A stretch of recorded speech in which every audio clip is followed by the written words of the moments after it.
Chicken mutton తిని bore కొడితే ఒకసారి ఇలా ఎగ్ బిర్యానీ ట్రై చేయండి. సూపర్గా ఉంటుంది. ప్లెయిన్ రైస్ తిన్నా, రైతా వేసుకొని తిన్నా సూపర్గా ఉంటుంది.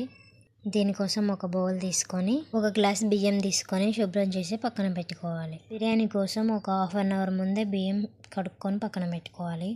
కడాయి పెట్టి ఆయిల్ వేసుకొని ఆనియన్స్ బ్రౌన్ కలర్ వచ్చేంత వరకు వేయించుకోవాలి. బ్రౌన్ కలర్ అయిన ఆనియన్స్ని సగం తీసి పక్కన పెట్టుకోవాలి. దీంట్లోనే పుదీనా, కట్ చేసుకున్న పచ్చిమిర్చి, అల్లం వెల్లుల్లి పేస్ట్, పసుపు వేసుకొని కలుపుకోవాలి. ఆయిల్లో మంచిగా అవన్నీ ఫ్రై అవ్వనివ్వాలి కాసేపు. తర్వాత ఒక 2 కట్ చేసుకున్న టమాటాలను తీసుకొని వేసుకోండి. కొద్దిగా సాల్ట్ వేసుకొని మూత పెట్టి ఒక 10 మినిట్స్ మగ్గనివ్వండి. చూడండి, టమాటాలు మొత్తం మంచిగా మగ్గిపోయినాయి. ఇప్పుడు ఒక 2 స్పూన్స్ కారం వేసుకోండి. అలానే 1 కప్ పెరుగు వేసుకోండి.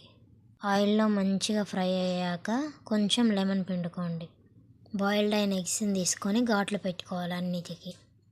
ఇలా ఘాట్లు పెట్టుకోవడం వల్ల ఏంటంటే మనం కర్రీలో వేసినప్పుడు ఆ కర్రీ అంతా మంచిగా ఎగ్స్కి పడుతుంది.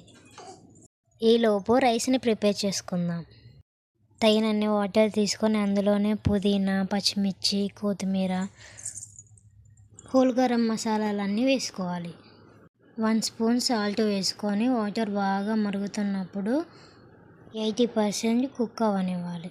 కర్రీ అంతా దగ్గర పడ్డాక ధనియాల పొడి, హోల్ గరం మసాలా వేసుకోవాలి. 80% కుక్ అయిన రైస్ని తీసుకొని వేసుకోవాలి. ఇవి ఓన్లీ నార్మల్ రైస్ అండి, మనం ఇంట్లో వండుకునేదే, బాస్మతి రైస్ కాదు. రైస్ అంతా వేసుకున్నాక ఫుడ్ కలరు, కొద్దిగా పుదీనా, కొత్తిమీర, బ్రౌన్ ఆనియన్స్ వేసుకోవాలి. మూత పెట్టి ఒక 10 నిమిషాలు మీడియం ఫ్లేమ్లో ఉంచాలి.